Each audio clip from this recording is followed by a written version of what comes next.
You are looking at Julian's pronunciation guide, where we look at how to pronounce better some of the most mispronounced words in the world, like this other curious word. But how do you say what you're looking for today?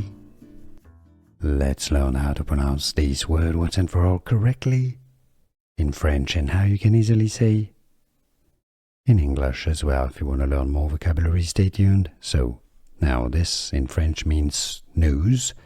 It also means, it's also an adjective as something that is new, feminine. The French pronunciation is nouvelle with a silent S at the end. Nouvelle. Les nouvelles is essentially the news, the news on television. Nouvelle. In English, therefore, you can say it as nouvelle.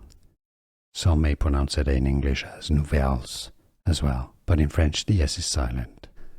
Here are more videos on how to pronounce more confusing words and names too many mispronounced. Like this video if you found it useful. I appreciate your support. I'll see you soon, and thanks for watching.